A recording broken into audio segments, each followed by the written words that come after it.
Hello and welcome to another episode of the Mother Room. Tonight I have with me my special guest and regular guest, Dominic Hailstone. How are you, Dom? Yeah, I'm good, thank you. How are you? Oh, pretty good. As good as you can be during these times. Yeah, I think I'm yeah, kind it's of sick fine. of hearing unprecedented. That word is just getting a bit much. Yeah, I don't pay that much attention to the news, so I haven't heard it probably as much as you. um, yeah, but no, I understand where you're coming from. So, how's life been for you in pandemic hell? It hasn't been hell at all. I mean, excuse me. I work I work primarily from home on my computer, so nothing much has really changed for me. Uh, we have all our shopping delivered anyway, so that was just slightly harder to set up because obviously there's a panic and everyone wants to buy stuff. Going out, walking the dog, I've noticed that people are a lot more mental. You know, people. I mean, at least where I live, I was sort of, I was kind of threatened in my front garden a few weeks ago, but What? no, there's no reason at all. I think the guy was either sort of, backward or drunk. I couldn't tell which, but he was sort of shouting at me from behind his mask. And I Right. was just I was just putting the garbage out. I was literally out there for like 2 seconds, and this guy came up to me. People are driving around a lot faster in their cars, and but that's actually everything's kind of calmed down a bit. And usually when I go out now, I'm just actually surprised by the amount of people that are outside. I mean, there seem to be a lot more outside, at least where I live. Probably not in central London, but I'm a bit further out. Yeah, So I've noticed that um, as well. yeah. I guess in Melbourne, it's very similar. People have kind of like relaxed a bit more, Mm. and they're kind of going out a bit more. But it's kind of scary. My son's daycare just sent me an Yeah. email saying that one of the parents of the kids attending there tested positive for COVID-19. So Okay. now I'm going back into my 2 week quarantine Yeah. uh, because of that. Yeah. Yeah. So, it's definitely not over. If people keep getting sick, it's No. just going to keep going and going and going. Yeah. Yeah. Yeah. As far as I know here, as I said, I haven't been paying too much attention to the news because the news generally drives me a bit nuts. I just kind of get worried about too many things. I actually worried is the wrong word. Like just concerned or caught up. With following the different threads of things and then trying to reconcile them in my own head. I think is the way to madness. And with all the disinformation that's out there at the moment and conspiracy theories, I think trying to balance this amount of information is would be very unhealthy. So um, so I just avoid it. I stay here playing video games and working. Just doing what I usually did. Uh, so, but Things haven't changed that much then. That's good. no, it hasn't. No, it hasn't. It really hasn't. I mean, I've spoken to a lot of people in the film industry, and the general. It's either people say they're like me and nothing's changed much, or they're like, oh God, thank God for this, because there were loads of films coming up, this year, and I didn't know if they were worried about the amount of work. So, So it's um, kind of eased you know, off for them. yeah, yeah. So they're like, oh God, I finally got a break after 2 or 3 years of it being, crazy. So um, it's no one I've spoken to has. Actually, that's not true. A couple of people I've spoken to have kind of gone off the deep end as far as conspiracy theories or the government being, but I can't be bothered with that. Yeah. I just want to be sensible about things To be honest, I and don't carry think on. anyone in power in any government is competent enough right now to pull off what they're thinking. No, No, no, exactly. You know, everyone's just going, what do we do?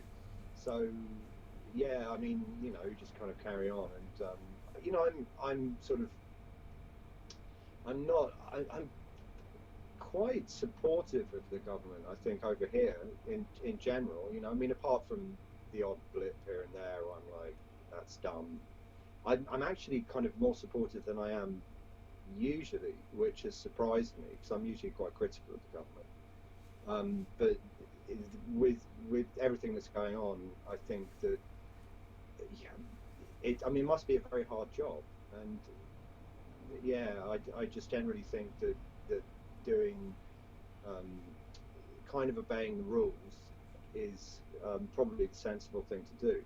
Um, and then that's from someone I'm not someone who obeys the rules, but I've actually noticed that the people I know who don't obey the rules usually are obeying the rules now, and the people I know who obey the rules are like, they're the ones kind of going out and, sending, posting pictures of them sort of walking in the park or whatever, with a bunch of people, like it's a defiant act, or it's brave in some way to do that, Yeah. which I yeah, which I'm like, well, I don't really understand that mentality, because but maybe that's because I like being at home. I'd use any excuse just to be at home. So you know what I mean. So it's very hard for you to, even now I just think I'm talking like an idiot, because it's very hard for you to separate yourself from your own instincts. And as someone who likes being at home and working at home, I'm like, well, I would just use any excuse to do that. So yeah, Yeah, oh, that's fair yeah, enough. I yeah. can't do much of my work from home, especially with the two No, kids in tow. So things are sure, sure. definitely hard. But like you're right. Like a lot of people I know in the creative industries are still working. Yeah, Um, they're either doing like because they can do like storyboarding from home or making comics from home, continuing making games. The world hasn't stopped for like that sort of industry, but I'm wondering what it's going to be like for like this delay going forward. Obviously, it hasn't affected anything now, but in say 6 to 12 months time or a year and a half's time, because that's usually the lead time for films, will we experience a gap? um, I mean, I don't know. There's a few things. I mean, there was a friend of mine who literally finished his feature film. He was, this guy called Steve Conroy, who did this film called The Electrician, and it's a very good film. He made it himself, pretty much, and he spent about 5 years doing it. And he literally had the premiere, and then the day after the country shut down, and he was going like, oh my god, like, what am I going to do? Now he was gearing up to do all his publicity and, all of this, and he sent it to festivals, and it's been well received, and all of that. But I was saying to him, well, you should prepare for when everything starts up again, because people will really want content then, So I think that there are going to be probably a lot of films which have been shot, and are going to be using this time to make them better, and put in all the favors, and you'll probably see a lot of films that might not have been so good are now going to be finished to a much higher standard, and released.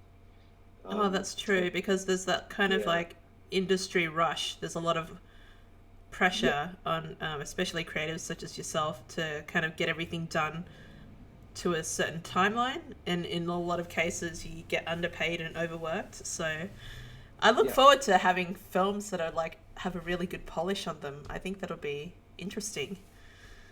yeah, yeah, and like the the way that, oh, sorry, I've lost my train of thought here, but no, I've completely lost my train of thought. Sorry. That's okay. I was Uh, going to say something else. So, yeah, well, I was just going to say that I haven't been sleeping very well oh no, in general. sorry to hear that. Yeah, oh, it's just I don't know. Like I've got anxiety, so I think I'm just dealing with this whole situation a bit better than most people. They're kind of Yeah, experiencing all of the sleeplessness for the first time themselves. But for me, it's just another week. But it's just been piling on, and because it's Mother's Day today, I got to sleep in, which is great. So that was nice.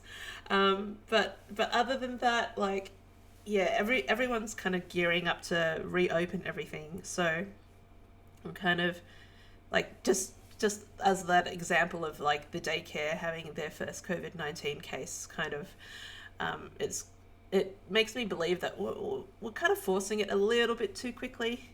I think we should Yeah. take our time. It doesn't hurt to be extra careful. That's what I think. No, I mean it might hurt the economy. I think that's the big concern. Um, what's interesting is how it will restructure everything because now people have a taste. Lots of people don't want to. I think in England anyway, they polled people and they're like, no, we don't want to go back to work. We're enjoying this because the companies they've been working for have found a way of getting them to work from home. And usually I think the people on average work about 4 hours a day when they're at work, and the rest of it is just dossing off and talking to your mates and all of that. You know what I mean? And then now they're at home, they're like, oh, actually I don't have to do so much work. I mean, that's one of the things about the working from home or being self-employed like I am, is you do have to manage your day, and you actually do tend to work a lot harder at home, but there's less pressure of someone looking at your work or changing your work. You know what I mean? Unless you're working for Marvel or Disney and you've got cameras set up in your office, and you get like emails. I mean, I've never had that, but I've heard of things like that. So that I can't imagine. I think that would be very. I would resist that. Definitely. If it got to the point where even if you were working from home, you had managers setting up cameras and watching you the whole time, I think that would be kind of spooky. But I'm just interested to see where it will go, because I can imagine there's a lot of empty office space at the moment, and there lots of people are going to be thinking, right, okay, there's a recession coming. Well, let's get rid of the office space, and it's been working quite well. People working from home, so let's just do that. That might be a way of really staving off a recession. Not staving it off, but dampening the effect of a recession. Yeah, so, absolutely. I don't. Again, like, I'm just speaking shit. I never want to. I'm not trying to. I'm kind of just spitballing with you here. I'm not. I don't really have any information. Yeah. My husband's working from home. I'm kind of working from home. I don't know whether I'd be able to cope with kids full time, homeschooling them. Yeah, that's tough. Yeah. Maybe like a couple of days a week, maybe on a Monday, on a Friday, and then I don't have to worry about getting up early and getting the kids ready. But I don't think I would want to do it full time. No, you just want to tie a balloon around them or something, send them off, and carry them around like that. Exactly. Yeah. It's like, yeah. No, that could be very. There's a couple of people I know who are in a similar situation, and they do find it very hard, because it's just like, oh my god, I think that would be very stressful, especially with the young kids. Yeah. Well, what do you think it's going to be like for because like with Disney, they had a lot of their films go straight to streaming, and a number of other studios, and they ended up making more money than they would with their films going to cinema. Do you think that'll kind of change the landscape of making the time to go to a film and watch it? I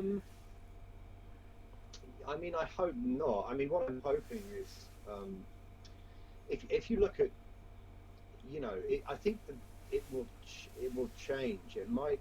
I mean, the thing is about having a captive audience, which is what Disney has, and then they're like, look, and they just do a big financial push and advertise their channel, which was coming out now anyway. They planned it. They planned it. It's a conspiracy. No, but no, I don't think like that at all. But they would push. They're obviously they do an advertising blitz, and Disney, because all the kids are at home and everything, it is the perfect time to have a captive audience for them. So, that ticks a lot of boxes.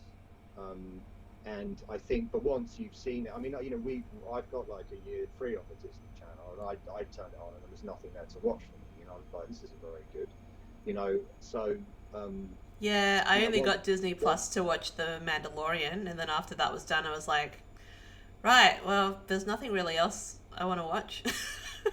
no, exactly, it's rubbish. So you're like, I've seen all the Pixar movies, whatever. I've seen this, you know what I mean? I'm not interested in anything like that. I saw The Mandalorian, I thought it was really good, but Yeah. um, I still got to watch the last episode actually. But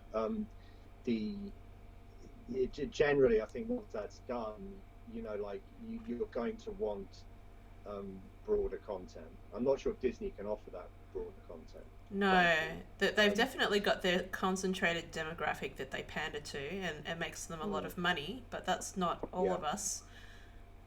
No. Yeah. It's the same problem with Netflix. I mean, I've been gravitating more and more to Amazon, because Amazon have an incredible. I mean, I've had an Amazon Prime account for years, but Amazon have an incredible selection of exploitation movies, which are they're my favourite sort of films. Like they're just trash, and they're enjoyable to watch, and it's just that blood, gore, sexploitation, or whatever it is. Yeah. And so, but they've also got a huge selection of actual proper movies, which something Netflix, by proper movies, I mean movies made before 1980. Yeah, like, because Netflix don't have that. Netflix have a lot of new series, and the series all tend to be, they're kind of fairly similar now. It's all sort of black comedy. I think there's just lots of black comedy, like you've got Ozark, which is very, very black comedically, and then you got a bit lighter, which is Fargo, and then there's other things that go on and on, but everything kind of tends to be this sort of mash of different styles, to capture the widest possible audience. So but I think that's kind of, for me anyway, I'm getting a bit bored of that. I want to, I'd rather go back and watch older films, because they are all different, and because they come from different decades, they're stylistically different and much more interesting. So I'd rather do that. Yeah, there've been a lot of like gritty reboots in the past couple of years. They were cool, like Batman, the Dark Knight series. I didn't mind those. I don't mind the new James Bond with the more like less campy and more realistic sort of action. But like, I don't know, like during times like this, especially when things have kind of gone to shit, people want to laugh. They want a bit of levity, and as you said, we weren't in that sort of era in TV and film just before the pandemic hit. Things that were popular were like Black Mirror and Westworld and things like that. Like really doomsday, like The Walking Dead. Yeah, I mean, I don't like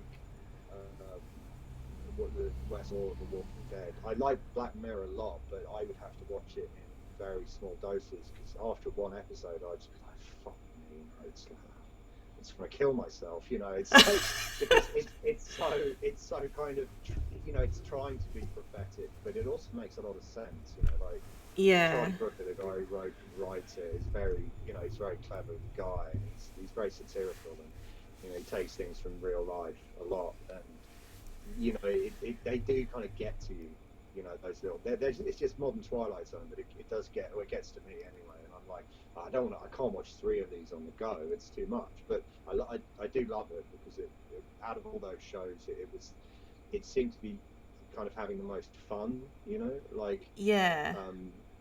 like Westworld, I find to be really up its own arse. You know, and We've had this conversation. I think I've had this conversation with Matt Hutton. He doesn't like Westworld either.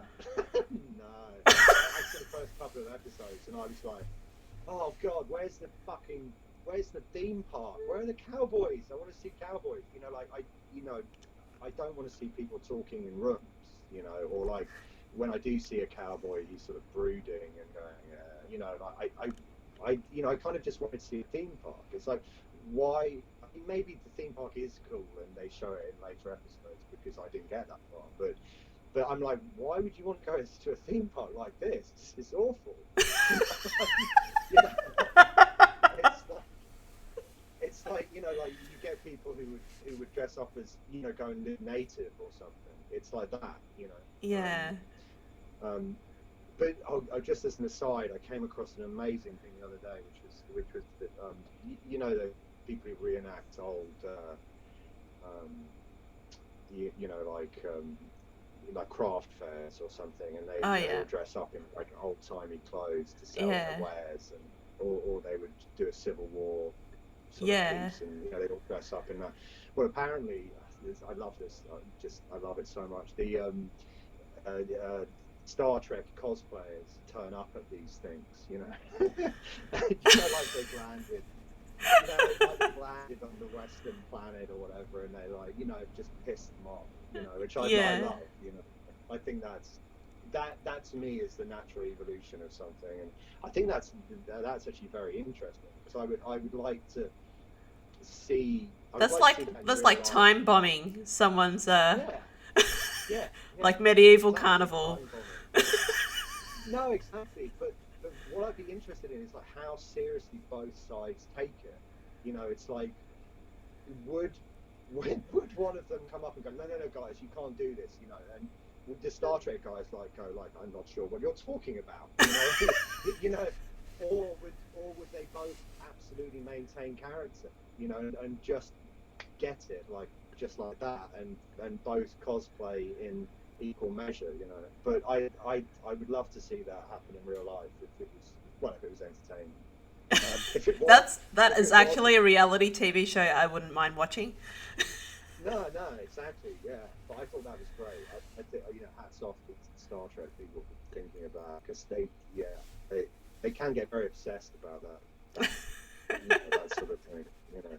I mean, I saw a documentary once about that, and you know, there was a lady who was, you know, she was the boss of, I can't remember what it was. It wasn't a deli or something. I can't remember what it was, but anyway, she was the boss, and she would come to work dressed in the Starfleet uniform or whatever, and act like a Starfleet officer, and everyone was like, they were like, well, what's it like working for her? And they were like, because she was modelling herself, I think, ostensibly after Picard, who's supposedly harsh but fair, you know. They would be like, yeah, she's harsh but fair, but, you know, she might be weird, but she's a really good boss. And they really liked her. You know, they really liked working for her, and they were like, no, it's fine, we don't care, as long as we're getting on and everything works, you know. Yeah, well, as long as you're getting paid and your boss is not too much of a dick, like I wouldn't mind being under the command of Picard or Picard-like person. No, exactly. I mean, it'd be pretty hard to crack a joke with it. You'd sort of look, you know. True. But, but you know, apart from that, it would be, you know, unless your boss starts dressing up as a Viking, you know, identifying with a, you know, like a cuttlefish or something. You know, you'd be like, it would get pretty difficult at that level. I think, like, in the event of, like, the Home Office and people using, like, these backgrounds for their calls, I think a lot of people are going, you know, just fuck it. I'm just going to, like, wear a unicorn outfit and have these, like, fairy castles in the background. and just carry on with Yeah, my work as if nothing is happening. Because, like, people are bored shitless right now. Um, yeah. some conventional And TV and it's film is just not cutting it. Yeah, I think, yeah, no, it's true. I mean, I do think that if you look at what usually happens in a recession, well, the recession that I grew up in, there were lots of raves. You know, we always used to just go to raves. Like every weekend, we just hop in a car and drive off somewhere and, just take a shitload of drugs and dance.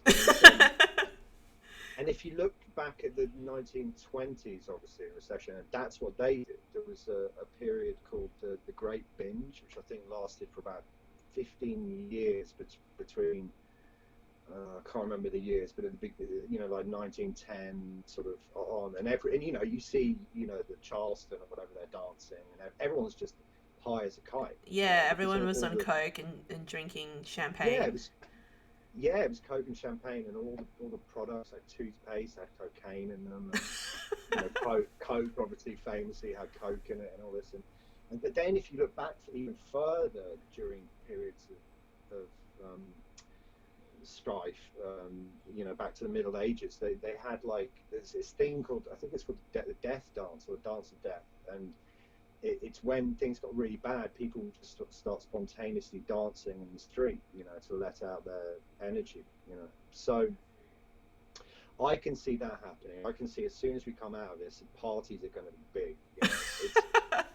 It's like, because it's very human of us to think that like our behavior is now set in stone and it's going to be like this forever, like the doomsday scenario, like, oh my god, what if so and so gets into power, and then it's going to be like this forever, and that does happen, but at the same time, I think especially in Western society, we're generally very rebellious, and don't wouldn't that I don't think that would be um, feasible. I think a lot of what's happened with the lockdown procedures, why they weren't as stringent as perhaps they should have been, is that they know the general public would just rebel and there would be rioting. You know, so so I'm hoping there is going to be a big, like, everyone's it's much, as soon as we got a mobile phone, something that allowed us to talk to each other, um, Mm.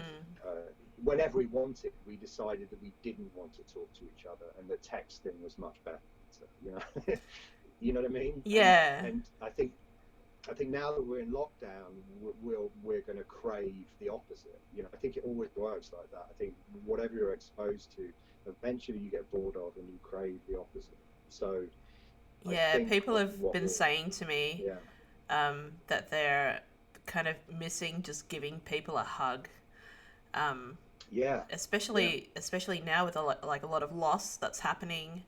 A lot of like yeah, painful things are yeah, happening to people, like losing their jobs or losing their friends and family. People just want a fucking hug, or go out and have a beer. I can't even go to the pub next door anymore. They closed down because the yeah. pandemic just completely shot their business. It sucks. Yeah, that's a real shame. I mean, I do feel for this, this like this amazing restaurant that we go to just down the road, and I mean, I haven't actually checked whether they're going to reopen or whatever, but you're like, I really hope they do, because I love I love that chicken, and it's yeah, I really feel for for people who run pubs and restaurants. That's not, that's such a high risk industry anyway, that this could really knock them for six. And also because, I mean, in London anyway, all the pubs have been shutting anyway. They've shut so many pubs. So a lot of communities have been really broken apart by that. And, they'll be further, you know what I mean? That it really had, all of that will definitely have to be rebuilt. Yeah. So, Like um, yeah. like with social distancing, especially like for example, just going back to Mm. the film thing, Yeah, yeah, how sure. are people going to go to cinemas? Like, is We get drones to fly us there, and just, I know we sit, but I don't know. I mean, I think we'll go. I mean, there might be. I mean, whenever I go to cinema anyway, there was never anyone there, apart from IMAX. which everyone's there because the people who like IMAX like that. You know what I mean? I'm in a pretty concentrated city, so when I go to the Mm. cinema, just about every single seat is taken up. I actually had to Oh wow. find a new cinema that hardly anyone knew about so that I could go to morning sessions or like Mm. weird timed sessions so that it would be Yeah. mostly empty because yeah, it's pretty packed all the time here, but then again like the population in Melbourne's quite high. Mm. You're out in the country though, aren't you? No, Or on the no, edge I'm of very. London? I mean, yeah, I'm sort of on the edge. I'm like north. I mean, I'm East London, but it takes me 20 minutes to get into the centre of London on the Victoria line, which is a very quick tube line. So I can get into centre of London extremely quickly, and usually I would, even if I was going to a cinema in the centre of London, which is something I probably wouldn't do because it's so expensive. The I would go to a daytime screening anyway. You know, night. You know, I mean, it's interesting thing though because if you go to the best time to see a film is definitely in the first 2 or 3 days when it's out. You know what I mean? And an evening screening because everyone who wants to go and see the film is there. So the energy level is much higher, and you'll get people clapping and cheering, and you'll see things that you generally don't see. You know, and that always gives me hope for cinema audiences. And I go and see, you know, when I go and see a film in the first 2 or 3 days they're being released, and you see the enthusiasm for the film. I love that. You know, that's again, there's nothing that can really beat that. I don't think. And sitting on your couch and falling asleep halfway through whatever you're watching doesn't really. It's sort of it kind of trivializes the work, you know. And as someone who works in the industry, I don't think I think this I was like this before I started working in the industry, but I've always been like I can't stand watching shitty copies of things. You know, even when they send screeners out, you know, which are the official shitty copies. You know, like Yeah. I'm like I don't want to watch this. I want you know if someone's put 2 years of their life into making anything, you know, I don't want you know it's like I don't want to go to an art gallery and see the Mona Lisa from across the room. You know, I want to see Mm. it up close. You know, so I Yeah. don't like watching shitty copies of any. You know, I'll buy it whenever I can. You know, and but I want to see the best version of the thing that I'm seeing. So There's three films that I ended up watching while in the COVID-19 lockdown, uh, mm, and I think they would have been better if I'd watched them in a cinema. which Mainly, films were they? so they were Parasite, which I know came out quite a long time ago, but Oh yeah, yeah, I was scheduled to watch it. Then I had to get a refund on my ticket. I was going to go watch The Invisible Man, yeah. which, as you know, the guys at Odd worked Oh on yeah, of that. course, yeah, yeah. And then I was also going to watch Underwater because everyone was touting that, you know, it's a homage to Alien. I'd probably like it. And I watched those three films, and Parasite was okay. I think if I Yeah. sat in a cinema, I would have appreciated it more. And Invisible Man was a great film, but again, you know, it's just better when you're sitting in a dark cinema and you've got the entire screen and you can kind of see the audience reactions. I think some of them would have been really great. Um, Mm, and Underwater didn't wow me at all. And I think that if I watched it in a cinema, I probably would have liked it more. I kind of yeah. nearly fell asleep, and that's pretty. It's pretty bad, you know, because it's supposed to be like a thriller and like Alien and things like that. But it just, I don't know, it just didn't hit the spot for me. And so many people are like, wow, it's amazing, it's so good. So yeah, I don't They know. don't. I mean, I was saying this to you know Lucia, my partner today. You know, I was like, people like things for logical. Well, they don't. People like things for emotional reasons, but they won't stick up for anything. The majority of people will not stick up for anything for their own emotional reaction because they don't want to reveal their emotions to other people. Do you know what I mean? Because it could potentially mean that they're revealing something that you know someone could attack them for. I Mm. mean, I'm not saying they're thinking about this logically. I just think that this is how human behaviour is. But what they do is if something is like another film that was successful and everyone says is good, like Alien, they'll go, "Oh, this is good because I can see this is like Alien," you know. Or you know, if a film, you know, if you're working for somebody like, you know, that's successful, then they're like, "Oh, I like you because you're working for another person that's successful," and it's very logical. You know, it's very um, uh, you know, and again, I'm not saying that people are thinking this out in their own heads. It's just how humans react, or how I've seen people react, you know, to my work. Um, Definitely, you know, I mean, with when I was doing my short film, The Eel, for example, you know, I sent that off to 60 plus, or maybe even more, like 70 plus film festivals, and none of them replied, apart from one, which was the 1.0 film festival. And this lady there, Claire Cook, who I'm still friends with, she very graciously loved it and promoted it. You know, they heavily promoted it. And at that point, um, the majority of all the other festivals wanted that film. You know what I mean? Yeah. Because 1.0 was a big festival, not because they'd seen the film before and liked it. You know what I mean? It was because, and you know, all these festivals just that had previously said, no, this isn't my cup of tea, and you know, written to me saying that, were now going, oh, we've had second thoughts. So Just you know, because someone else could appreciate your art, they're like, "Oh, this is supposed to be valuable. My yeah, mistake." yeah, Yeah. yeah. It gives them a safety net for their own judgment. You know, because sticking their neck out and going like, oh, this is good, you know, for something that actually might make them really give them a reaction. They're like, oh my god, this is give it, especially my shit, you know what I mean, which is kind of weird and dark, or whatever. Yeah, You know, it pushes the but boundaries for sure, but like isn't that what yeah. film festivals are for? Well, no, that's what you'd think, and that's what you'd hope. You know, like as a young person, I definitely thought that. I was like, why doesn't anyone like the Thing? How could that be a flop? This is crazy. You know, this film. It's like Alien came out a couple of days, you know, years before, and this is like the next version of Alien. But the fact is, you know, ET came out that year, and no one, everyone wanted happy aliens. You know, no one wanted horrible aliens that sort of, you know, rape you. You know what I mean? It's like Yeah. they'd done with that. They'd seen that and done. You know, they were like, we don't want any more horror. So yeah, you know, like, but it doesn't mean the film wasn't good. You know, it doesn't mean that the you know, like, I mean, in my personal bugbear is always happy endings. You know, it's like the amount of films that they try their hardest to give a happy ending, and they end up ruining the film because of that. You know, do you know what I mean? Like, Yeah.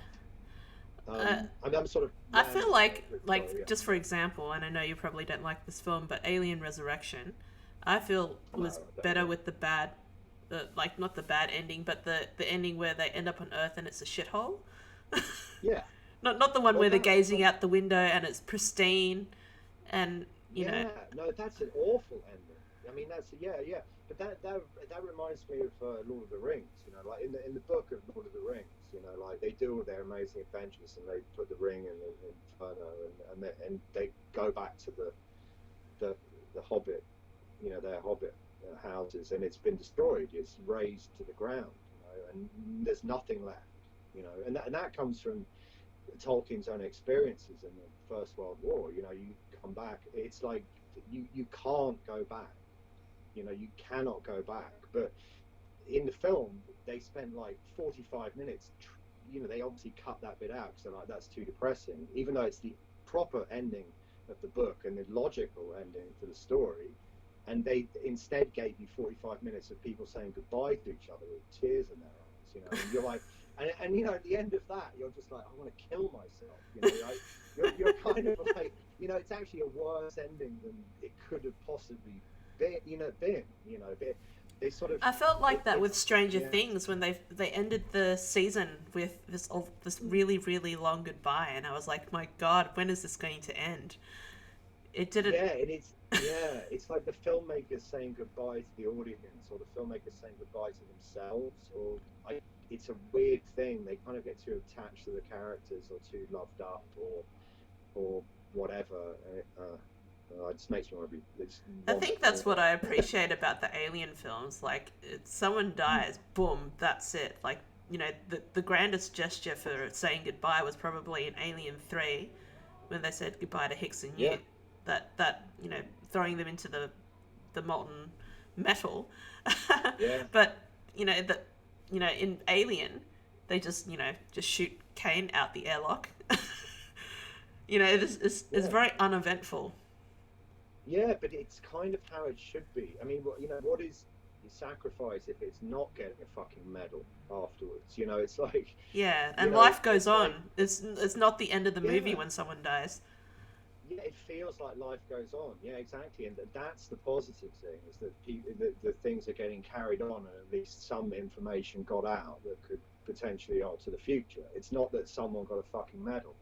Which is a very, which is a very like American thing. It's like it's like the end of Star Wars. The end of Star Wars. It's like it's brilliant. It's the best sort of sperm and egg metaphor ever. Like these ships diving down to get a 1 in a million chance to like blow this thing up. And Han Solo swoops in. Luke Skywalker's he's gunning for it. He's almost, he's going to commit suicide. He's like I don't have anything to live for. And Han Solo comes in. And saves his life, and he's, oh my god, I've got a friend, and then they blow the thing up, and it's about a massive explosion, and it's brilliant. It's the best ending ever. And then you've got that shitty scene where they all get the medals, and you're just like, what the fuck is this? Like, even as a kid, I was confused. You know what I mean? I was like, what? I don't understand. What medals? Why would they want medals? What? And they're all smiling, going, "Oh, I've got a medal." And you're like, you've just done the most amazing thing ever, and we've experienced it, and we were in the cockpit. You know what I mean? Yeah. And then they're all getting medal, and it's just like you've never seen any film end as badly as that was so good, and then end as badly as Star Wars. And thankfully, everyone forgets that last bit. But because there's never been another film that's ended with people getting medals at the end of it. You know what I mean? It's Maybe that's awful. why I really liked Rogue One, because at the end everyone just blew up. It's Yeah, well, but then again, I didn't like Rogue One particularly, but I think it's got an amazing world. The world building, and it's probably the best that Star Wars has ever been. But I thought there was. I'm not a huge Star Wars fan, to be honest, but neither am I. Which is I why just didn't some like. people get really Yeah. upset about the films that I like, because I liked Solo and I like Rogue One, but I don't like the rest of the films. Ah, right, okay, yeah. I prefer the rest of it. No, I don't like Solo at all. But the Rogue One, I thought was it was good, but there was something about it felt. I mean, I know it was tampered with. I know it was, but it felt kind of tampered. And then Darth Vader just sort of pops up and going, "Rah, I'm a monster," and just sort of killing people, and you're like, I've never seen Darth Vader do that. I mean, part of me got a kick out of it in the same way that I got a kick out of Yoda going mental, but I didn't. I was like, that doesn't really fit. It doesn't seem to fit with what you're trying to. I'm kind of like with Star Wars. It's such a weird thing because everyone's got their own idea of what Star Wars is. And my idea is like that it's all everything's military in Star Wars. If it's not like actively military, it's like a military junk shop. It's all the stuff that's been decommissioned. And everything filters down from the military. Like in the original Star Wars, I can't really imagine anything that didn't look like that. But and I think Gareth Edwards got that really right with Mm. Rogue One. That's why that people love that film because it is a military sort of movie. But all the other films, they kind of add these things to them, and I'm like, they're tonally so different. Like they really are. They're like every single Star Wars film seems to be completely different to the last one, and add new things that I think that right now there is no tone at all, really. You know what I Mm. mean? It's Mandalorian's all the got that same sort of sort of stuff. flavor. I get what you mean. I don't feel like Yeah, there's any major risk. There's mm, nothing at no. stake. Not anything really great. Yeah, it's just I don't know. I mean, yeah. I mean, the last one. Did you see the last one? Yeah, I did. The Um, because I didn't like what the did you way it think of that? finished. No, it was a sort of shit show. It was like I kind of enjoyed it. You know what I mean? I did get like emotionally involved with it, and afterwards I was like, man, that was really shit. But I kind of enjoyed it. You know, I did enjoy it. I won't lie, I enjoyed it. And I was thinking about the original Star Wars and how seriously people take Star Wars, and I was like, you know, I enjoyed The Force Awakens a lot more than I did with oh, okay. the Yeah, I rest. didn't. I didn't because I didn't feel like it took any risks, and Star Wars did take risks, so I need it to be on that level with that, you know. So I was kind of like, but if you think about it, Star Wars is like, you know, I am your father and all that crap. It's like Mm. we've seen that it's soap opera. We've seen it on soap opera for years. You know, it's cheesy writing. There's nothing good about Star Wars story. You know, it's really basic and you know obvious. You know, it's just soap opera. Well, but the new Star Wars, or at least the last one, was a theme park ride. That's what it was. It wasn't. There wasn't soap opera really in it. You know, but it was like a ride. So I'm like, they just swapped out soap opera for a theme park ride. And as a theme park ride, I thought it would work quite well. You know, but it's still awful. You know, it still did shit on all the fans and all, you know, the people who are really invested in it. And actually, you know, and I came out of it and I'm like, man, this, you know, did have the potential to be a sort of great story overall and something that made sense. And I'm like, they didn't even bother telling a story in the last one. Yeah, There it was no was very story. all over the place. Yeah, There wasn't much resolution, and the fact that they had to kind of explain it after the movie had screened it. yeah, It's not a yeah, it's not a series like Alien where you can kind of insert your own ideas and say this is a theory and it could work or it couldn't work and people can debate yeah. about it. Star Wars isn't like that. There needs to No, be a start, a middle, and an end. And like it started out as a line and a bump, and then it's just a squiggle at the end, and it just I don't know. I can't even watch the last film without feeling kind of ill because it's just it. I feel motion sick from being jolted around in all these different directions. As much as you know, yeah, everyone can enjoy the film. That's fine. It was not my yeah. cup of tea.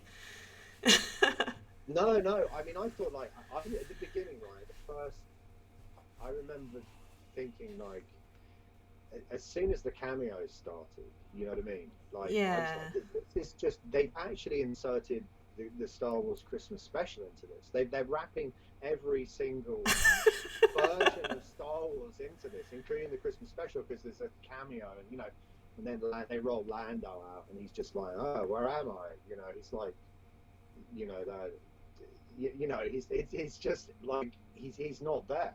You know, yeah, and I'm kind of convinced that Lando is supposed to be that, you know, the character in the second Star Wars film, the Ryan Johnson one, oh you know, yeah, played by Benicio del Toro, yeah, because he would have fit there. But the fact is, he's just too old and doddery. Because, like, you know, when you see him in the newest one, it's embarrassing, kind of. I mean, I feel sorry, you know. I mean, maybe I shouldn't say that, but it's kind of like he's forgotten how to act, or he's just too old. You know, yeah. it's one of the two. It's just like, and his scenes are so minimal. They're so, you know, he's in it for like a minute. You know, and you're like, that's not good. You know, you can't. Nah, you can't bring back that, Lando like that's that. That's why terrible. that's why I feel You kind know? of worried about like people who are so desperate to have another Alien film with Ripley and Hicks in it. Like Oh, as much as God. I love those characters, they're gone. Like stop Have you wheeling them seen out. Chappie? I mean, If you yeah, didn't no, but like Alien Resurrection, you're not gonna like Ripley and Hicks mm, coming back again. no, no, no. But have you seen fucking Chappie? You know what I mean? It's like, oh God. I mean, I loathe that film. And the, You the, know, like, the thing is, I know Blomkamp is a very talented director, and I mm, kind of love the stuff that he's experimented with Oats Studio. yeah, But I don't think his vision is is as detailed and as long as Ridley Scott's. He's got a bigger universe in mind, and the problem with I guess Blomkamp is like He's like a nearly a one-hit wonder with his films, like one great, one not so great, Yeah, one completely forgettable.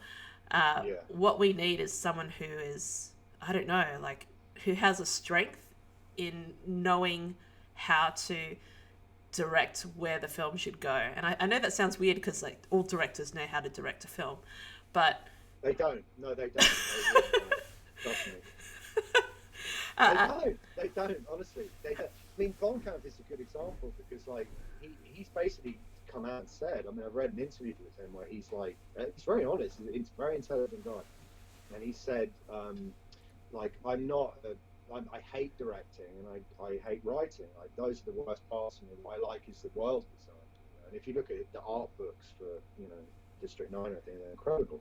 Like, he's incredible at doing the tech and doing all that kind of thing. But the thing is, when you work for big companies, you have to have you have to either be a screamy director, a shouty director, or you have to have some sort of leverage there. Otherwise, you won't get shit. Like if you look at, even a big shot like Guillermo del Toro, or Tim Burton. Essentially, what they're doing is adding like their flavor to the film. The stories that they're telling aren't, like Pacific Rim isn't an interesting story. You know what I mean? It's not like a great, and like Dumbo has obviously been done, and yeah. it's a bunch of Tim Burton's films, but they get to add their flavour to it. So at least Neil Blomkamp knows that. He understands that he's kind of like, mate, I don't want to deal with that shit. I don't want to fight for, because essentially with the suits, you're kind of fighting for a good story with people who don't understand story.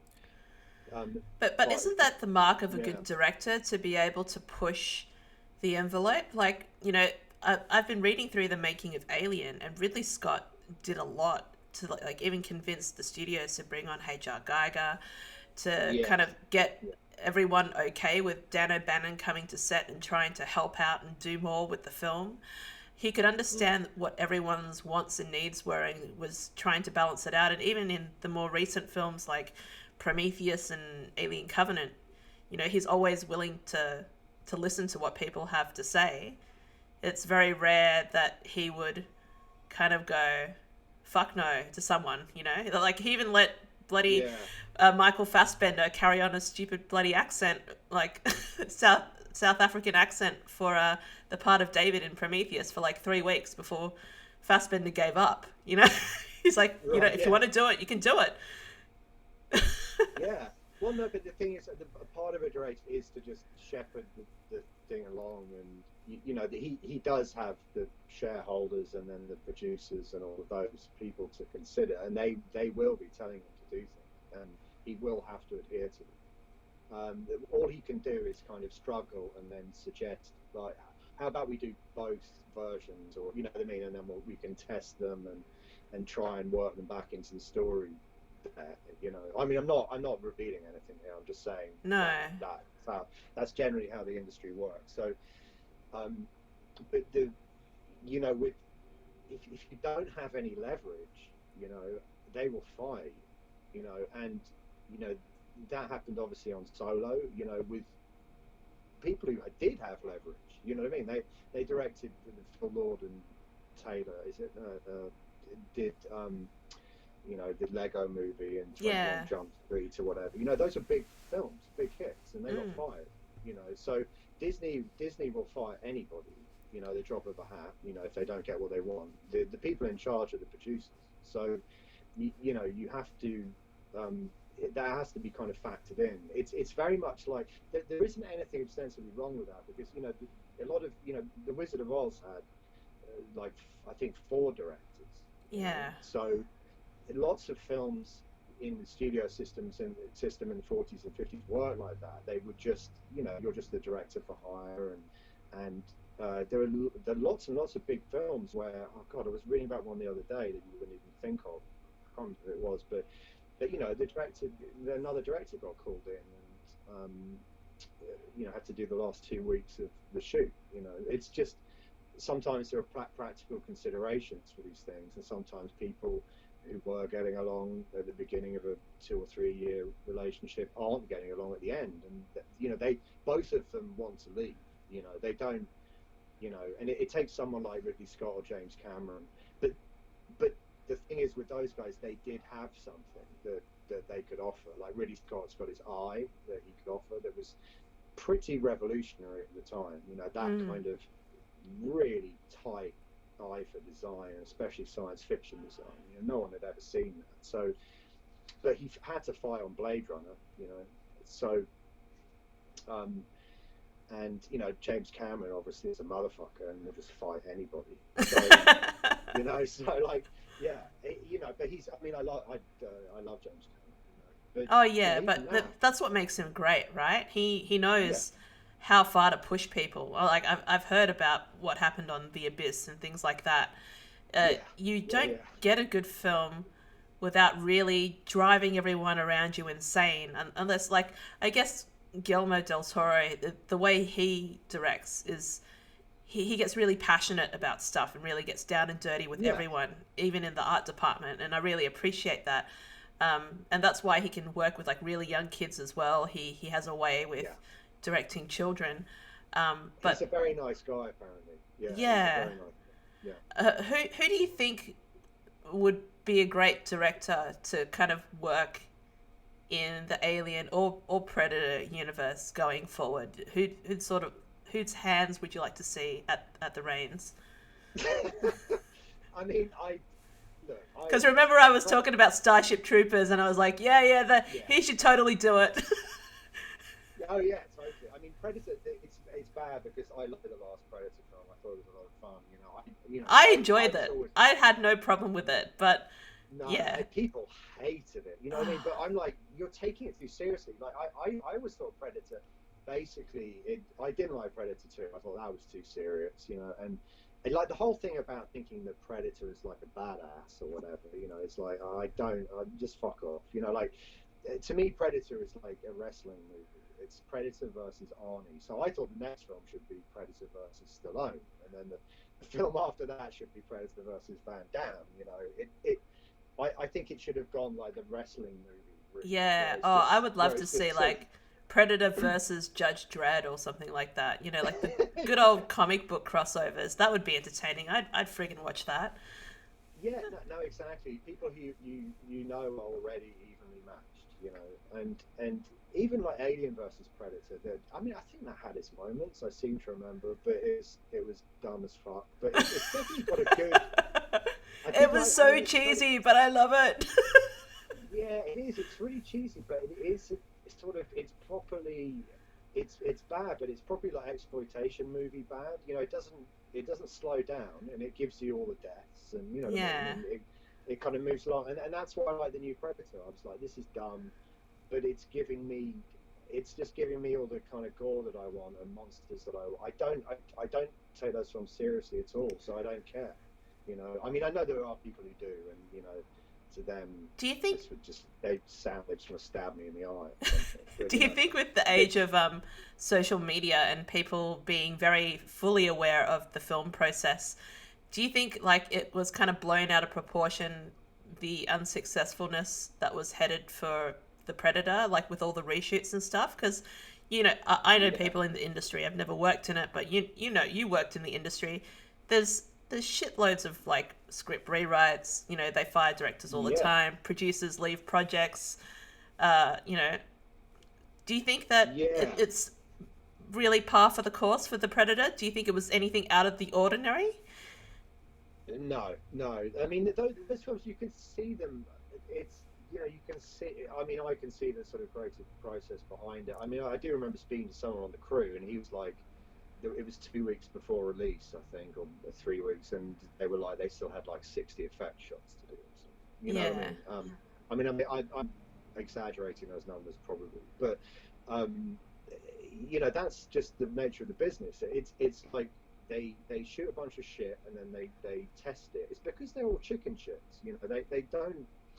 And also the process works, so so they can justify their own chicken shitness. You know, they can be like, they can all just sit there twiddling their thumbs, going, "Oh yeah, we'll play test it," and then they look at all the things the audience has said, and then they go back and re-edit the film and take the bits out that people didn't like and put and ask for reshoots of things they did like, and then they do that 4 or 5 times, and they've got a film. You know, Yeah. they've got a film, and that's why all the films feel kind of bitty and like there's bits missing, and suddenly things pop out of nowhere. You know what I mean? They don't, and generally they lack character. You know, that's the thing I dislike the most, is they lack a sense of.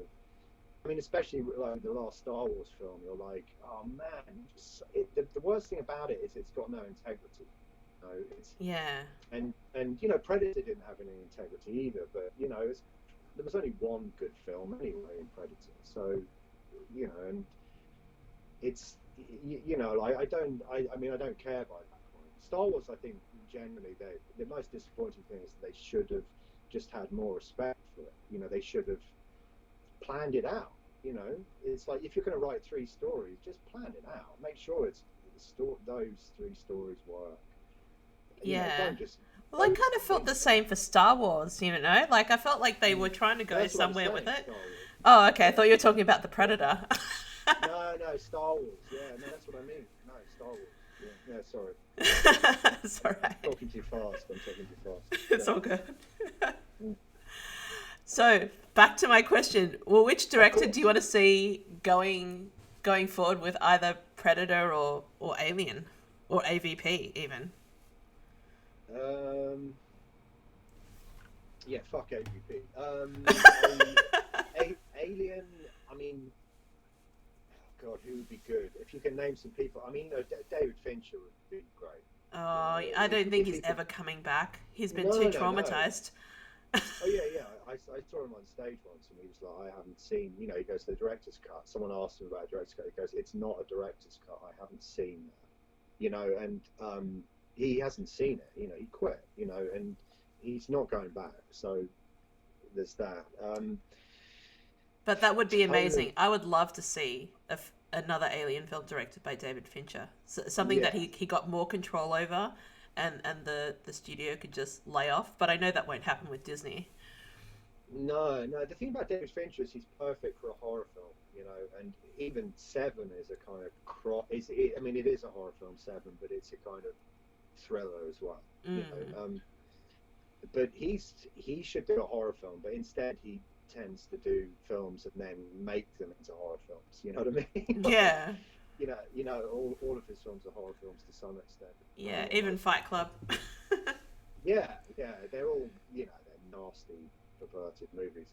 So the he's the sort of obvious choice, I think. But I'm just trying to think of an unobvious choice. Is there anyone you could name? I might just Google some. I think. Oh, Denis Villeneuve, of course.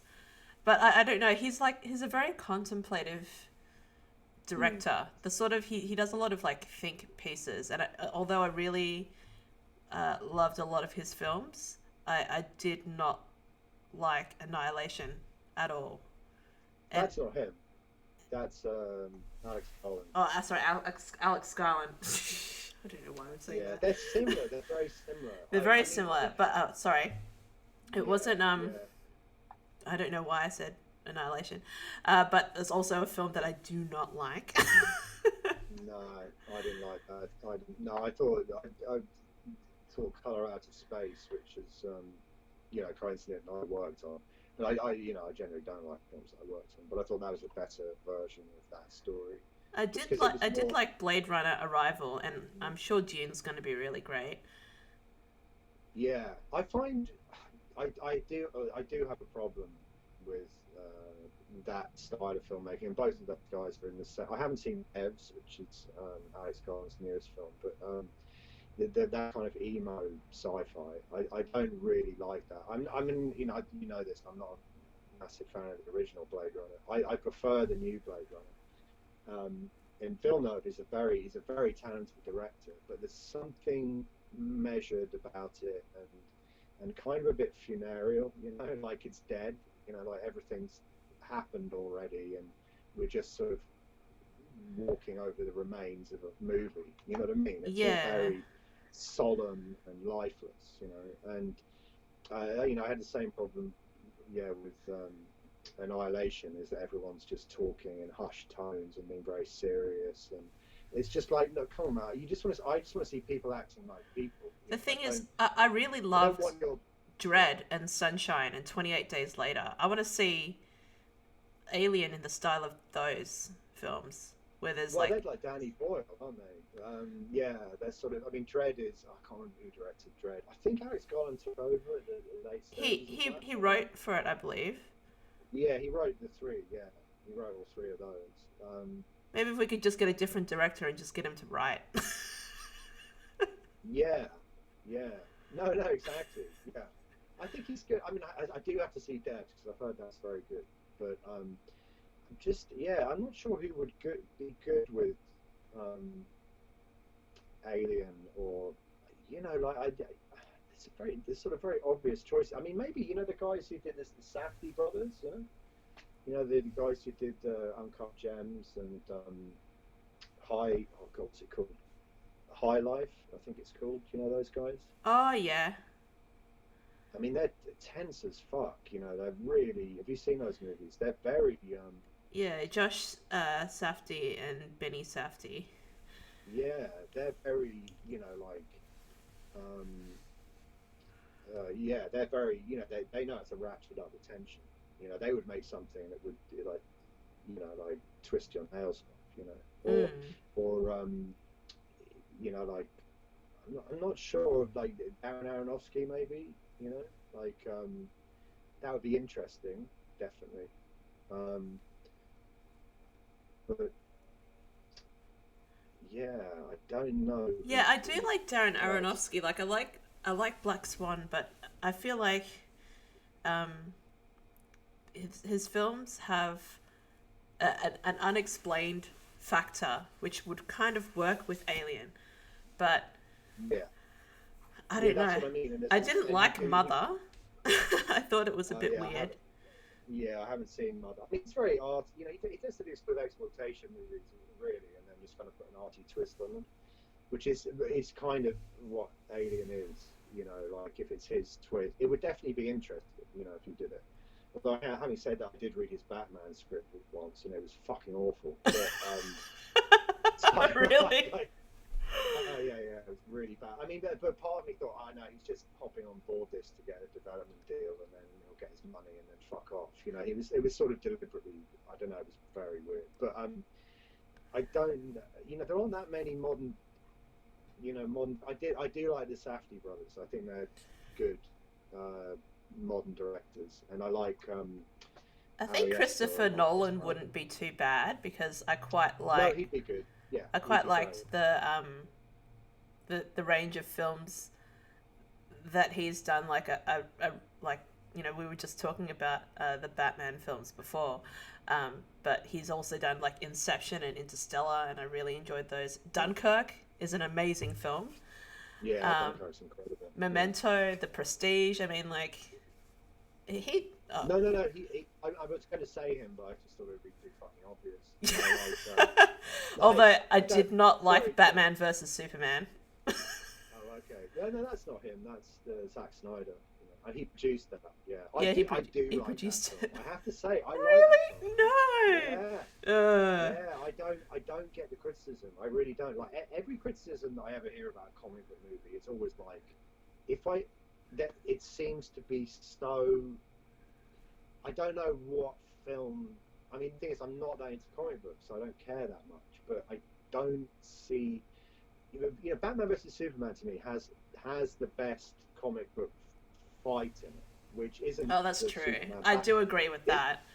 it isn't the Superman Batman one, which I actually really like. It's the bit where Batman rescues Superman's mum, and he just beats up all the goons, And I'm like, I just think that's so exciting, and and and like the end. You surprise me sometimes, Dom. I know, but and the end of that, which was like Batman and Superman fighting. Oh God, I can't remember the big monster or whatever it's called. everyone hated it. They were saying how bad it was, and then I saw Endgame, and it was like it seemed like exactly the same kind of staging and look and all of that. And I hated Endgame, but everyone was kissing Endgame's ass, and I'm like, to me, Endgame is literally the worst film I've ever seen. But to other people, it's the best film they've ever seen, and they talk about how it brilliantly wraps up the series. Whereas I'm like, the whole thing kind of hinges on Iron Man going, "Aha! I've got the stones," after like magic tricking it out of Thanos's pocket or whatever he does. Yeah. Like he just kind of grabbed it, and you're like, that's the end. Like that was the thing that these 15 movies were hinging on, was him going, "Aha! I got the thing," and you're like, I can understand how that would appeal to like a 6-year-old, because that's how you play when you're 6. But it's a film. I'm like, hey, that's awful. I think it's one of the worst things I've ever seen. And I was sort of flabbergasted they weren't trying to be clever with it, or at least give some sort of satisfying ending to it. Yeah. And then that's an action film. That's 2.5 hours of film before you get to the first action sequence, which is 2 hours in. There's a tiny bit of fighting before, but it's not a sequence. It's like, I kind of felt the same about the Harry Potter series, and that was based on a book. oh yeah. And sometimes, Yeah, like, yeah. books are supposed to be better because, like, they're well written and they're made to, finish properly. But I feel like they kind of dragged it out with the last one. They could have just condensed it down to one film and not tried to ride the money train. Yeah, but that's the thing, is you can feel them riding the money train. You feel it instinctively. You feel that you can tell when something, like Endgame. I'm like, that's half an hour at the end of the first, the first Endgame, whatever the fuck that was called, Infinity War. Like that would have been good. I liked Infinity War, so it was good, but it didn't need another 3 hours on top of it. Like so. When you can sense that when you're watching it, it makes you kind of, I don't know, it makes me despair. I'm like, internally I'm depressed. Yeah, it's kind of Like like the with Star Wars The films. Hobbit as well, isn't it? Like they just Yeah, stretched it Hobbit's out. awful. Yeah, it's so cynical. It's so, They took such a good story and just yeah. fucked with it. Yeah, exactly.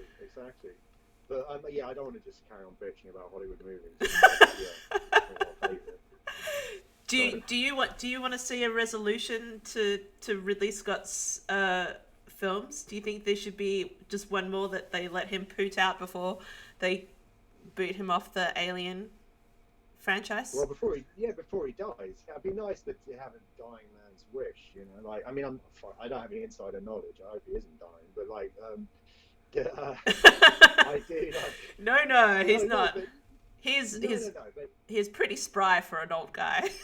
yeah, definitely, yeah, absolutely, yeah. I mean, he's yeah, I do want to see the last one. I do, yeah, absolutely, because to me the alternative is like, oh, just I don't want to see it redone through the lens of Disney. You know what I mean? Like, I don't want to see it. That's the last thing I want. I yeah, that would be terrible. Um, I'm not saying that they couldn't have fluke a good job, but it seems to be like the closer you get to a beloved franchise, the more likely you are to tear it apart. Yeah. And at least Ridley has a handle on it. I think this. I there were things. I'm sure that the film that Covenant was, rather than what it became. What it was much more like a sort of, I don't know, Dr. Moreau story. Like, I know for a fact that he did try to have a more Geiger-looking planet, but Yeah. the Geiger estate wanted to charge ridiculous amounts for him to get artists to pretty much copy Geiger's work. So that's why Yes. it was so far from what he originally wanted and what fans expected. Yeah. And, I don't hold that against him. But it's lucky for me that I know that. But there's a lot of people out there who don't, and they're like, why the fuck does it look like Greece? Why have they got Yeah. all of these buildings that look so much like the ones from Earth? I think he was doing the best with what he could Yeah, with I what he think that had. mainly had to. Yeah, that might have had to do with the creatures. I remember they did have some person looking over it. I didn't have much contact with that, but I do remember someone going like, "Oh, that's too gigery," that's too, And I do remember people, they were saying that I didn't actually know what you just told me, that they had, they were Geiger's estate was charging so much money, but yeah, there was definitely a department there who was handling that. So I can understand. Yeah, yeah, I can understand that. What wasn't um, shown were just all the sort of different animals that David would be keeping. You know what I mean, or other animals on the planet. So Yeah, like I think Dane told me a bit about it, where mm, he had designed a few animals that would kind of like putter around David's lab like chickens, yeah, kind of yeah, like brainless abominations, but totally harmless, but gross and Geiger looking. Uh, I yeah, totally, yeah, I yeah. think I that would did the have been first. really cool Yeah. because Dan O'Bannon really loved chickens. He always had to put chickens somewhere. No, totally. I designed some chicken. Pretty much the first thing I did was go, oh, how about he has some chickens, whatever. And I think three or four other artists already done the same thing because it's kind of obvious. Like uh, in the original script, I didn't really read. I saw bits of, but I didn't read the. It was more like, oh, we've landed there, and he's a scientist working on this stuff. Do you know what I mean? So Mm, it that to me is quite important because it's like it just establishes that he's a scientist. You know what's going to happen, but you know what's going to happen anyway. yeah, So, but at least you got the thing of like, oh, this is what he's doing, and he saw what he was doing, rather than just finding out that he had done it. In one brief scene where they go to his lab. So um, it was more like, I presume it was based on Dr. Moreau, because that's the vibe that I got. yeah. That when The island of Dr. Moreau. I yeah, where am. he's sort of welcoming you in, and showing you these things. So I I, I had one of my friends, Maitland, another YouTuber, Project Asher, on. He interviewed Carlos Huante for Alien Day, and mm, they were talking about the fact that Elizabeth Shaw was still alive in a version of the scripts, and he kind of preferred that sort of scripts better than what yeah. we ended up getting. Were you Mm. privy to that earlier script at all, or it was already ditched by the time you got there? Yeah, there was one. I mean, the first time that I'm not sure what's released there, but I've definitely seen this online, so I'm not spoiling anything. But the first scene in the film was David's head, like in gravitational orbit around the spaceship, and it was begging her to be let back in, because it had tried to kill her, and Yeah, and I was like, oh, that's brilliant. That's properly science fiction, and also it's a take on the kind of old horror thing of let me in. I'm fine now, I'm yeah, fine, and I really like that. I thought, oh, this is interesting. This is really cool. And everyone I talk to, like, is that scene still in? They're like, yeah, yeah, yeah, it's still in. And then it wasn't in, and yeah. And it was everyone supposed to be everyone was part sort of of, the crossing, and then they nixed it. yeah, yeah, and it was very, it sort of set a tone for the film. You were like, oh, this is a film which has got ideas in it that are different to what you might expect. And yeah, I think everyone I talked to was very sad to sort of see that go. And I didn't then know about her being alive on the planet, or kept alive on the planet. Although I do know that she was in and out. She came to visit, whatever, and they seemed to be very, uh, anxious for her to be in it, but they were still juggling the rest of the production, if you know what I mean. So they weren't Yeah. sure what scenes were going to be in and out. But as I It's a said, that pity. happens I with think every I would have film. liked that other iteration of the film more, even though Covenant's my favorite. Oh, good.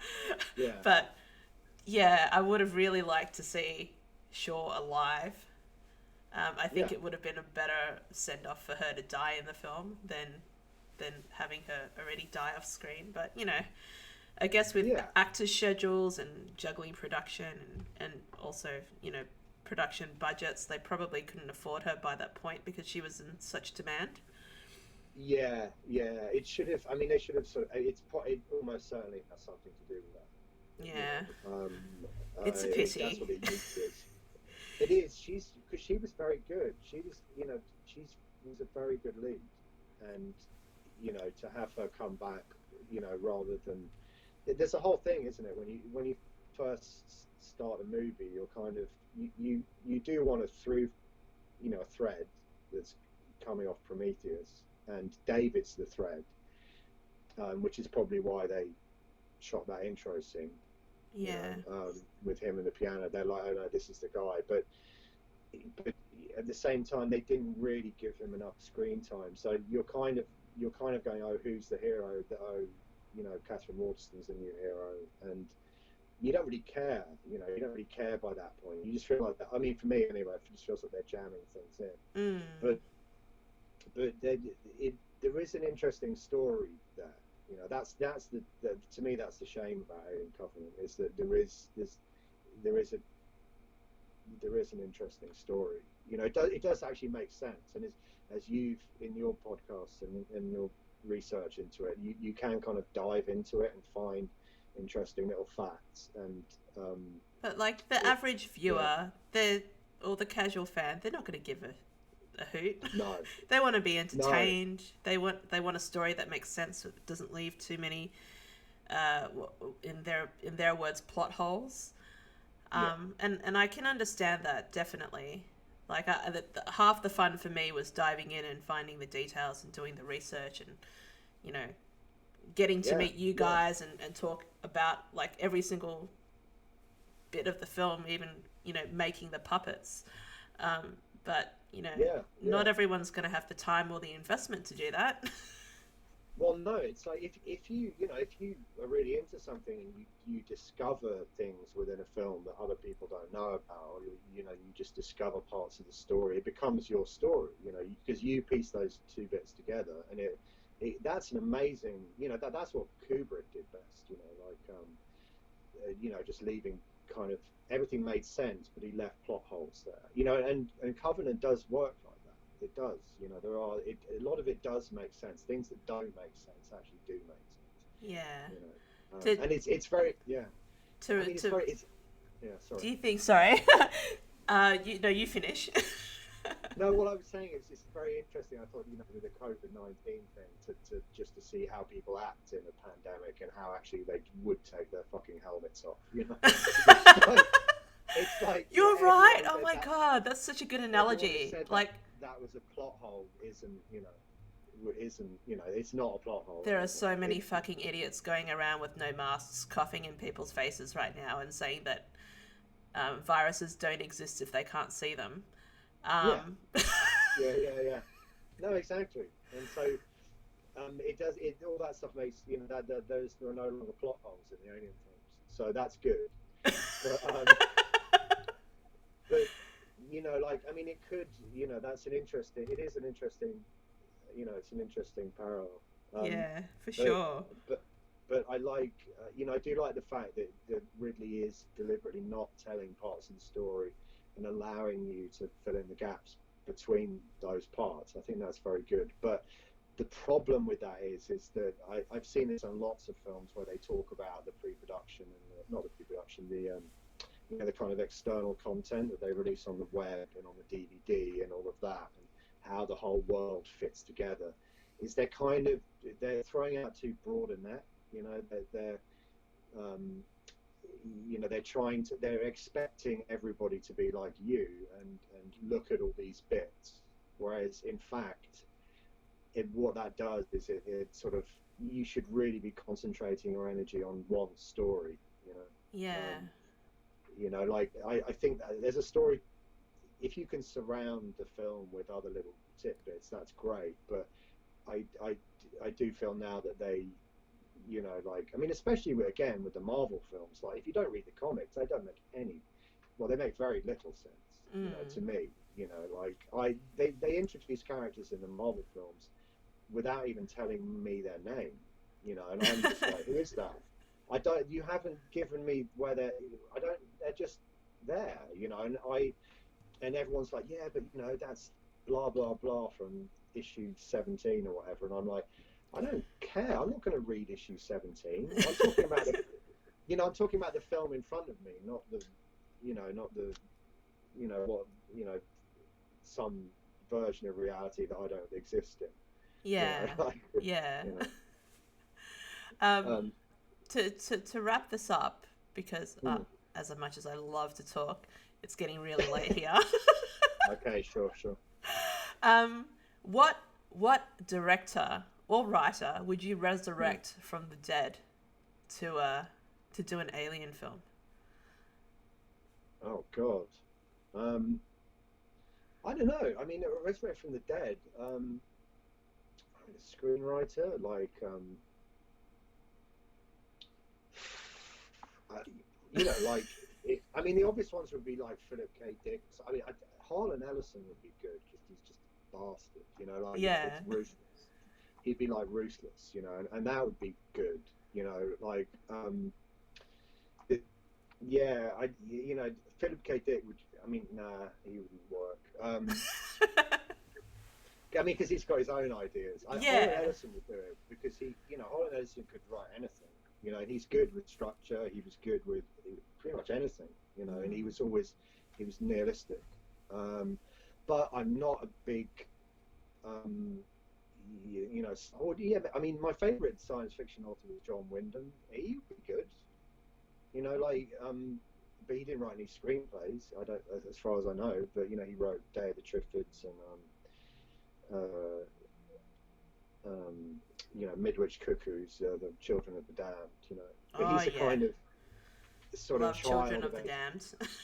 yeah. But he's a sort of almost a child of H.P. Lovecraft in a weird way because he's what H.P. Lovecraft did was take the fantastic and try and make it real. Try and make it scientific, so it's all reported in sort of journals and like it actually happened, and John Wyndham was like that. It's very dry. Everything's kind of fantastic, but it's very dry. It's too. He'd be too conservative. H.G. Wells, man. H.G. Wells is the best. Yeah. Everyone Totally. anything H.G. Wells wrote was amazing, as far as I'm concerned. Pretty much. I mean, I haven't read it all, but yeah. I'd be interested to see what Mary Shelley's take would be. Oh yeah, that would be great. Yeah, I haven't read her second book, but the first one was very good. Yeah. Sure, that would be incredible. I mean, ultimately, she would be perfect. I mean, Frankenstein is one of the best books ever written. I mean, it just is if not the best book ever written.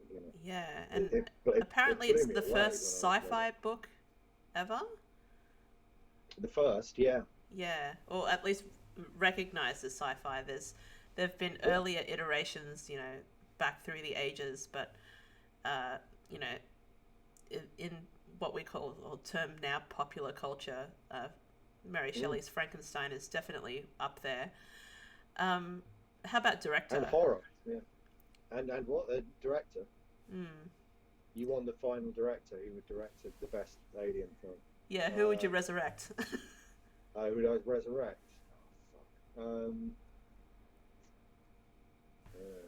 I mean, I'd resurrect Kubrick just because I would like another Kubrick film. But I doubt he'd do Alien. I mean, The Shining is a kind of comedy, so like he would just he would just turn it into a comedy where we were just laughing at the alien. But who would I resurrect? Who's dead? Tell me who's dead. I'd resurrect James Cameron. I don't know. Like, he's dead. Like, Hanson, can I just Google like dead directors? Peckinpah. Yeah, Peckinpah. That's what I want. I Who? didn't have to Google. Peckinpah, Sam Peckinpah. Sam Peckinpah. What has he done? He did uh, Straw Dogs and the Wild Bunch. He's a total motherfucker. He's like he's really, Oh yeah. he's just likes violence and just, like, I mean, a lot of, Aliens is sort of like the Wild Bunch, On top of that, you could always, throw Hitchcock in there, but that would be weird. Um, Yeah. It would. I don't know. I feel like Alien would be kind of like a weird, like Rear Window sort of thing. yeah, I mean, I tell you, it'd be good, like Tarkovsky, Andrea Tarkovsky, Oh did yeah. Stalker. Yeah, that would be cool because it would be just so weird. He's got the right sensibility for it. Yeah, that's Um, true. but I can't think of just I like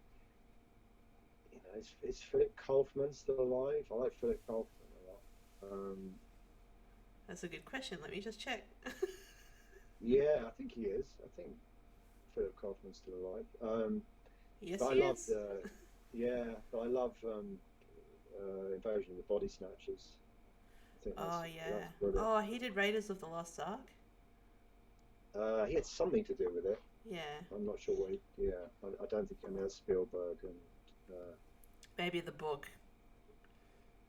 yeah.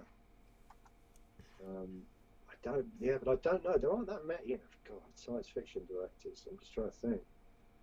I mean, you said Villeneuve is the top that you would go for. I think because Mm. he could at least do it. Yeah, that's true. I think. I think with like the problem is that a lot of the modern directors are kind of too swayed by their like for example with Jim Cameron, he's always got to have like the latest technology driving his film, which is great. Like Mm, that's what kind of made Kubrick ahead of his mm, time as well. Um, yeah, yeah. but I feel like that sometimes the story gets lost. He doesn't focus enough on the script. I don't know whether modern directors would be able to handle Alien in a way that would satisfy a lot of viewers now. Even people are critical of Ridley Scott um, not putting enough action in Covenant or enough of the Alien in Covenant to be able to satisfy most viewers. Um, who knows? Who knows what will make people happy? Yeah. Would you have a No, go at I it? know. Would you yourself have a go at it? I mean, I'd have to direct one film in first. I mean, I'm probably never going to get a chance to do that. But yeah, of course, I'd love to have a go at that. But the thing is that no, the problem is like the idea of working in a studio space where you're basically, you've got to listen to what money people want. That's very. It's so manipulative. It's more about if you've got some swagger to you and some clout behind you, like James Cameron, you can fight those people. But if someone is giving you 20 million and they want something, who are you to say no to that? You know what I mean? Like you have to be so arrogant um, to kind of fight your battles that way. Um, and I don't think there are so many directors who've tried that and failed. And that they're literally on set complaining, going, this doesn't make any sense, and the producers going like, it doesn't have to. You just got your job is to shoot the scene, and if you don't, you're fired. Yeah. So that's the reality of it. And if someone like me came along, I'd be they'd have me for breakfast. So uh, I mean, ideally you'd be like, yes, I could, in my head anyway, theoretically, you're like, I could put together a decent movie and make a decent film and all of that. But when the actual reality of filmmaking comes crashing down on you, you're more likely to have a heart attack and build a little fort out of cushions and just hide in there screaming. It's like because there's so many egos there and there's so many people like having a go at you, So it's just very difficult, and I honestly can't think of anyone, acting. The best thing is just give someone. It's almost like you kind of want a Chris Nolan. You kind of want the the franchise needs to like crash and burn, like properly crash and burn, and then be reborn. And they need to trust someone who they don't give a shit anymore. They're like, it could be okay, but we're not really going to pay much attention to it, and we'll give them like 20 million, and if it's good, then we win, and if it isn't, then it'll make its money back. Yeah.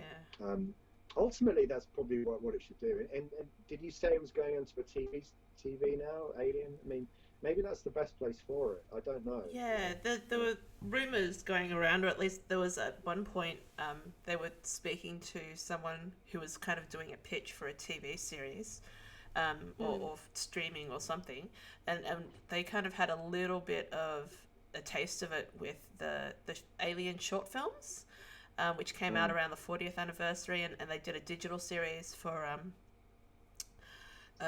Alien Isolation.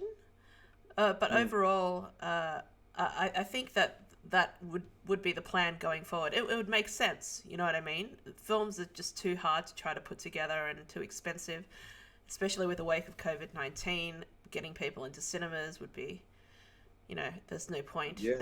It'd be Well, life risking. getting actors into rooms, that's if you don't, like as far as I could see, like the only legislation that's been released at the moment is from Sweden and Denmark, and it requires that everyone keep like 2 meters squared from each other whilst they're acting, I think, and then 4 meters squared at all other times. You know what I mean? So Yeah. the idea of doing the scene, like the chest burster scene or anything like that is like, well, if that's the reality of it, then that's not going to happen.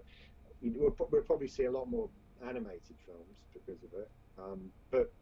But frankly, I think actually what's going to happen is like, Hollywood is going to be very, um, they're very germ phobic anyway. Like Yeah. a lot of actors, and Hollywood's difficult to work in anyway, so it's probably going to become impossible to work in Hollywood. And what might happen is it will go to secondary countries like the UK. Obviously, the business in the UK is quite.